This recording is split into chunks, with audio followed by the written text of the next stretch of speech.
சந்தோஷமா வாழ்றதுக்கு பணக்காரர் ஆகுற வரைக்கும் வெயிட் பண்ணணும்னு அவசியம் இல்ல. இப்பவே சந்தோஷமா இருக்கலாம். சந்தோஷங்கிறது இங்க இலவசம் தான் அப்படின்னு சொல்லி ஒரு கோட் படிச்சேங்க. உண்மையிலே எல்லாருக்குமே பொருந்துற மாரி ஒரு விஷயம் தாங்க அது.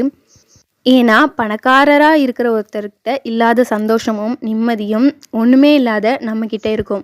அதே மாதிரி நம்மளுக்கு இருக்கிற பிரச்சனைகளோட கம்பேர் பண்ணா, அவங்களுக்கு அத விட வேற மடங்கு பிரச்சனை இருக்கும். ஸோ, நம்மகிட்ட இருக்கிறத பிரைஸ் பண்ண ஆரம்பிச்சுட்டோம் அப்படின்னா, லைஃப் செம்ம ஹேப்பியா மாறிடுங்க.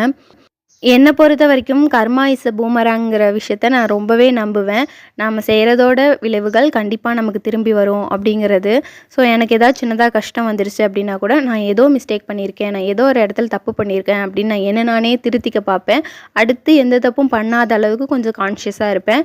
அதே மாதிரி தான் என்ன கஷ்டப்படுத்துறாங்க, என்ன ஏதோ ஒண்ணு பண்றாங்க, நான் ரொம்ப அவங்களால கஷ்டப்படுறேன் அப்படின்னாலுமே, நான் அத அப்படியே விட்டுருவேன். அது என்ன நடக்குதோ நடக்கட்டும் அப்படின்னு சொல்லிட்டு.